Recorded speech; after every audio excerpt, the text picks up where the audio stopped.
नमस्कार। अर्बुदा गौशाला की ऑन द स्पॉट स्टोरी लेकर आज हम आपके पास आए हैं।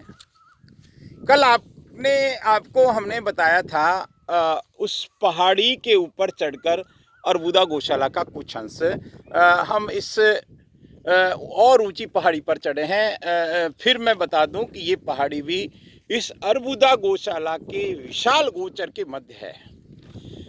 सामने खूबसूरत पहाड़ियां हैं, सिरणवा की पहाड़ियां, उधर हम अणगौर का वो पहाड़ देख सकते हैं। इन पहाड़ियों के बारे में हम एक बात और जिक्र कर दें आपको, ये पहाड़ियां नहीं हैं, ये साक्षात देव हैं। सच में ये साक्षात देव हैं। यहाँ जब आप देवगिरी जी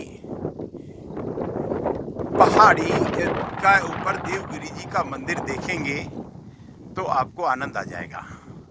अद्भुत स्थान है, या यूँ कहें कि वैसे तो असंख्य हैं, लेकिन कहते हैं 14 महादेव के मंदिर हैं जो चैतन्य हैं, जिनमें आज भी आप अनुभव कर सकते हैं। बुजुर्ग लोग ऐसा कहते हैं कि आज भी सुबह शाम यहाँ झालर बजती है।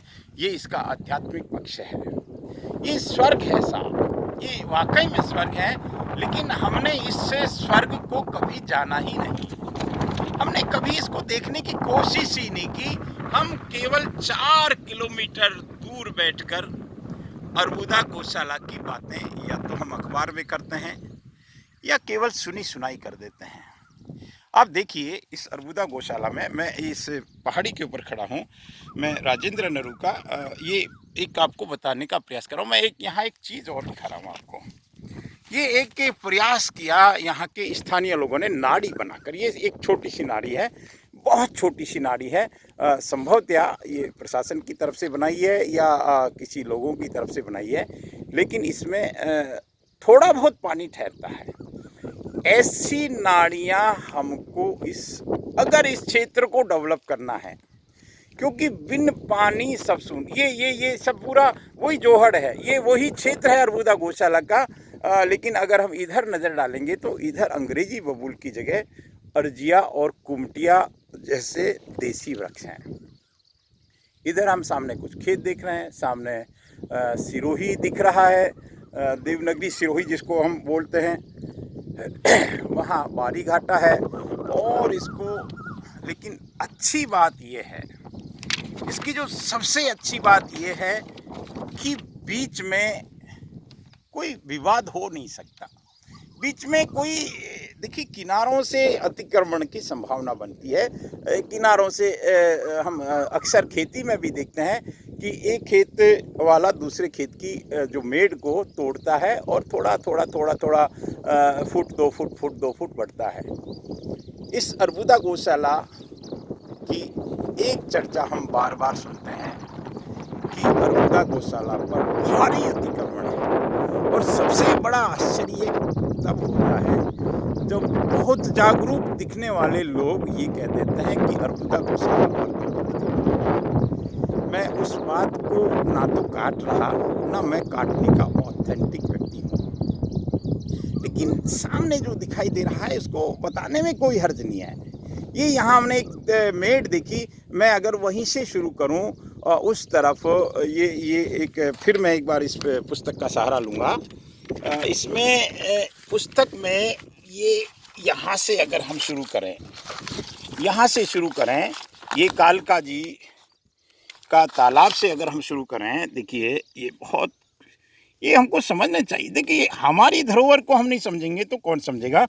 ये जिसको हम कालका जी का तालाब कह रहे हैं, यहाँ से ये एक नाला जाता है, ये एक रास्ता जाता है, ये रास्ता। और इस तरह से ये कुदरत ने इसको काफ़ी सुरक्षित किया है। और जो भी विवाद है, लेकिन अब ये विवाद है, अब ये होना चाहिए। मैं एक जो मेरे मन में भाव जगे हैं उस पिपलांतरी को देखकर, देखिए, विचारों को जब संकल्प की ऊर्जा मिलती है, कालका तपोवन रूपी विचार 2011 में आया। विचार ये था कि हम एक ऐसा प्रयोग करें कि हम इस अर्बुदा गौशाला के बहुत छोटे से हिस्से में, जो हमने इस फोटो के माध्यम से दिखाया, वहाँ पर अंग्रेजी बबूलों की सफाई करके और हम देसी वृक्ष लगाए और हमने 12-13 हज़ार पौधे लगाए भी और उनको बड़ा किया। और कालका तपोवन एक इसके लिए निस्संदेह काफ़ी मेहनत हुई। पहला अनुभव था गांधी परिवार का, इसमें सर्वाधिक योगदान मिला। निस्संदेह बहुत सारे लोगों की हमको शुभकामना मिली। इस पूरी अर्बुदा गौशाला में अगर देखेंगे तो अंग्रेजी बबूल का जंगल है साहब, दूसरे पौधे भी हैं। हमको बहुत सरलता से 2-3 काम करने चाहिए। मैंने ये कुछ तैयार किया है साहब, इसको मैं पढ़ के सुना दूं आपको कि अर्बुदा गौशाला के बारे में विस्तृत जानकारी हमारा मकसद है इस मेरी पोस्ट का। अंग्रेजी बबूलों की भरमार के कारण वर्तमान गौशाला के हालात क्या हैं वो हमको सामने दिख रहे हैं। अर्बुदा गौशाला वन क्षेत्र की परिकल्पना, ये देखिए, ऐसा क्या क्या संभव है, क्योंकि श्याम सुंदर पालीवाल ने ऐसा संभव करके बताया साहब। अगर ये जगह देखिए, ये सोना है, ये सामने दिख रहा है, एक तरह से सोने की खदान है।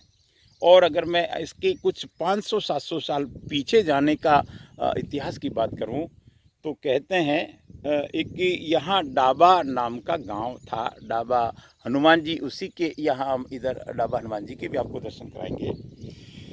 देखिए, अर्बुदा गौशाला वन क्षेत्र का अतीत, वर्तमान और भविष्य की संभावनाओं पर आधारित जो ये अर्बुदा गौशाला की हम पोस्ट डाल रहे हैं, ये 5,000 बीघा में अर्बुदा गौशाला फैली हुई है।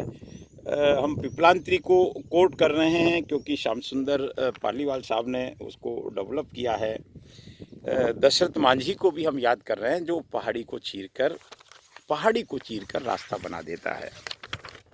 लेकिन अब हम क्या कर सकते हैं? देखिए, हम चर्चा करने में हमको कोई नुकसान नहीं है और हमको कोई रोक भी नहीं सकता। हम क्या कर सकते हैं कि सिरोही में हम ये जो हमारा धरोहर है, इसका श्रृंगार कर सकते हैं। मैंने कुछ दिन पहले मीडिया में सुना था कि इस बार प्रशासन की तरफ से 1 लाख वृक्षारोपण किया जाएगा। तो हम ऐसे स्थानों पर कर सकते हैं। 1 लाख वृक्षारोपण हो सकता है, उनकी देखभाल हो सकती है। और मैं तो कहूँ 1-2-5 साल के लिए सरकार की सारी ऊर्जा यहाँ लग जाए। देखिए, हम पीढ़ियों के लिए एक काम कर सकते हैं। यहाँ हमने कुछ फेज़ बताए, 1, 2, 3, 4, 5। यहाँ अप्रोच कहाँ से हो सकती है, बहुत कुछ कहा जा सकता है साहब। अद्भुत तीर्थ है ये अर्बुदा गौशाला। ये सच में तीर्थ है और एक बहुत खूबसूरत तीर्थ बन सकता है।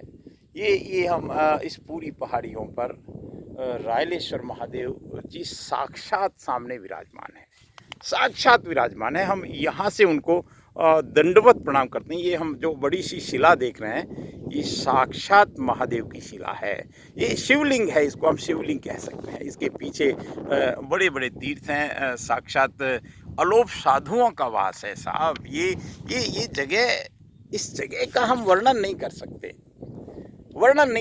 सच में वर्णन नहीं कर सकते। इसमें हम जितने उतरते जाएंगे उतने डूबते जाएंगे, जितने उतरते जाएंगे। आप इसके बारे में ज़रूर सोचिए।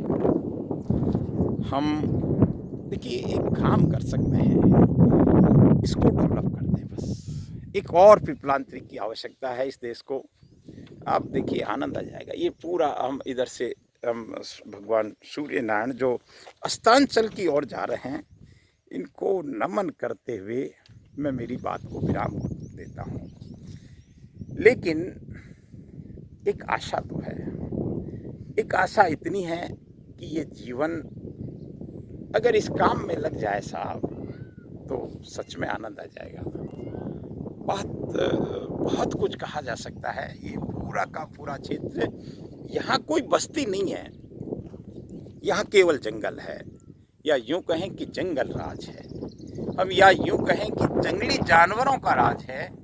ये पूरी पहाड़ी अद्भुत है साहब। आप देख सकते हैं कि कितने इसमें हरियाली है, बहुत सारे। ये इसके लिए हम वन विभाग को भी धन्यवाद करते हैं। और इस अर्बुदा गौशाला की लाइन से आगे वन विभाग की भूमि है साहब।